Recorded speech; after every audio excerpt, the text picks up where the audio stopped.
The demands of high-performance sport are making many men lose balance in their life.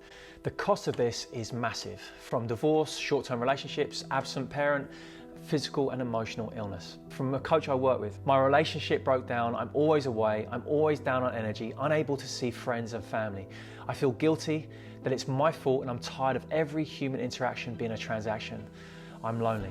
In this video then, you're going to learn the 3 main reasons why men in sport lose balance and why harmony is a better term. And you'll learn 5 effective tips to help you reconnect with harmony between your work and life. If you're new to the channel, I'm Richard. I guide senior male performance support staff to go from feeling lost in improving athletes at the expense of themselves to finding their personal freedom within sport or finding their own exit strategy. Now, if this resonates already, and you're seeking to change your quality of life in some way, it's important to know where you are in that stage of change or where you are in that process of change. And so download the free workbook, The Path Ahead. You can find that in the description below. And this 15-page guide is an ideal resource for senior male performance support staff. You'll learn the 7-stage process of change in relation to you and your life. And you'll have real examples for performance support staff helping you identify with clarity where you are. And please subscribe to the channel as it will help more and more coaches to access this content.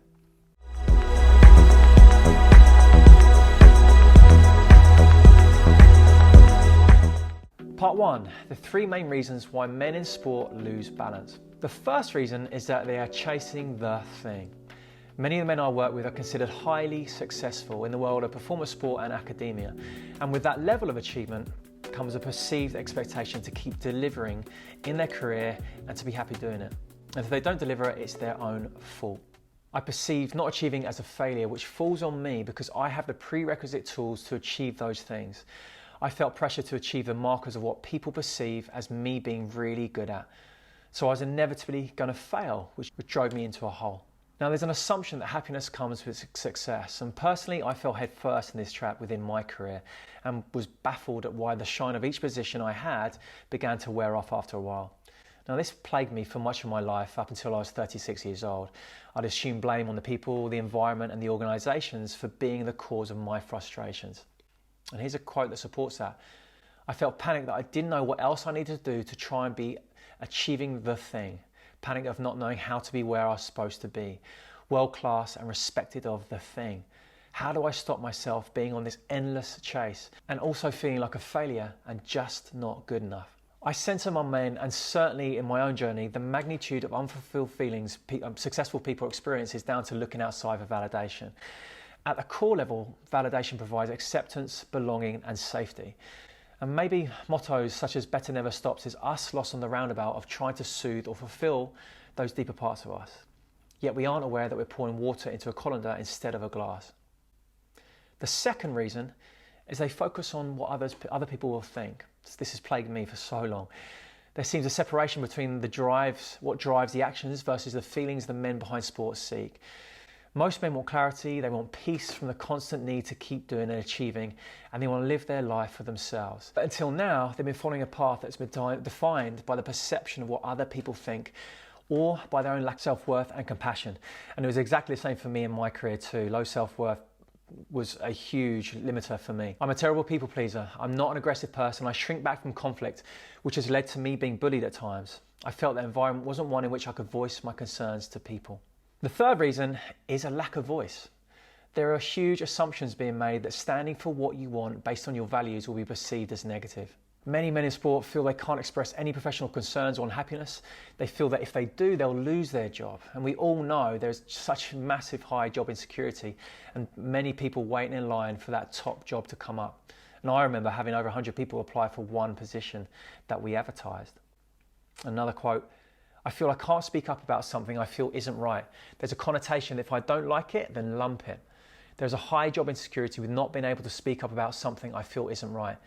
I feel a lot of my worth is not associated with me. From what I see, high performance sport, rather from a political standpoint, is very frustrating. All of this leads to unshaped personal boundaries. Part 2, 5 effective tips to help you reconnect with some harmony between your work and life. So if you want to go from work having a big social cost to a job where you're invested and able to have a good harmony between your work and your social life so that you can have a life with less sacrifices and feel happy and enjoyment, listen up. The first one is values. Do you even know them?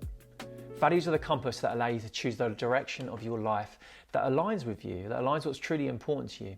They help you construct goals that drive your actions in those directions. Goals are different. Values cannot be achieved. They are just simply a way of living. You embody it. And although values are by definition considered to be important, such as having downtime, spending time with your family, partner, whatever it is, our behaviour is often not consistent with our values. We work during the evenings, we work longer hours, we sacrifice our personal life to maintain the roles that we're in. And these factors often consist of patterns of behaviour and thinking that negatively affect our well-being, producing emotions like fear, anxiety and stress. In order to decrease the discrepancy between values and actual values lived, it's important to create awareness of the discrepancy in the first place. So what are 3 values that you want to embody? If you're unclear, investing the time and energy to know this will pay you back tenfold. The second tip is decompression strategy.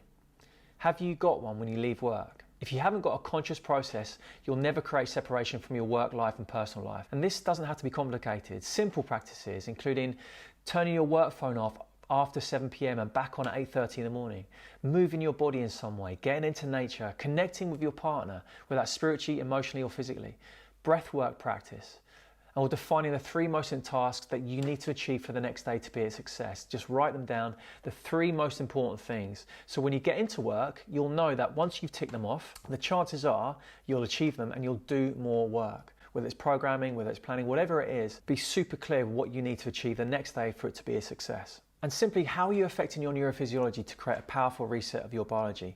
Thinking of your vagus nerve tone, heart rate variability, blood pressure, all these things that you deal with on a daily basis, how can you apply them to yourself? Third tip, clarity with your role. Without having total clarity on direction or other staff's involvement in what is perceived to be your role, it can lead to a lack of direction regarding what you're supposed to be doing or what you're supposed to be leading on. This could be due to a lack of trust from those in positions above you or a whole host of other reasons. Or your own expectations and understanding don't match the reality of your day-to-day. What pressures are you putting on yourself? What do you need to do to get clarity on your role and the expectations of you and those that you work with? The fourth tip is don't assume. Your assumptions are your windows on the world.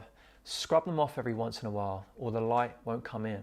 Simple truth is, without actively seeking to challenge your assumptions, you create huge blind spots in seeing how your thoughts, feelings and actions influence your life and those that matter around you. What are you assuming and of whom? Sport can so often be perceived as 100% committal, 24/7.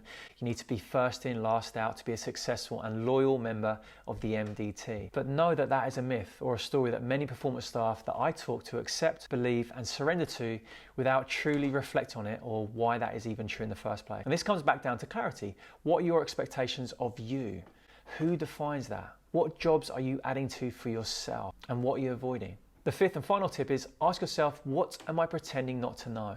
This is one of the tougher reflections I guide coaches through, because what it's really asking is for you to look at the options you're choosing to ignore. Most notably, that the position you're in that's leading you to feel so out of balance, low energy and lonely may have run its course and it's time for you to move on to other opportunities, other jobs, other places, maybe a new career. This requires you to look at yourself with authenticity and courage, because specific limiting beliefs are more personal and very, very often old stories laid down in our childhood.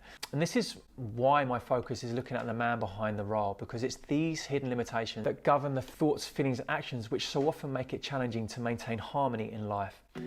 How does this show up for you? What is the cost of this for you in your life? Please let me know in the comments below. If this resonates with you and you're seeking to change your quality of life, I want to remind you to download the free workbook, The Path Ahead, in the descriptions below. This 15-page guide is an ideal resource for senior male performance support staff. Learn the 7-stage process of change in relation to you and your life. And there are real-life examples from staff I work with or have worked with, helping you identify with clarity where you are. And be sure to check out this video below to give you some more depth on this area. Thank you for watching, and be sure to subscribe to the channel, and I'll see you again.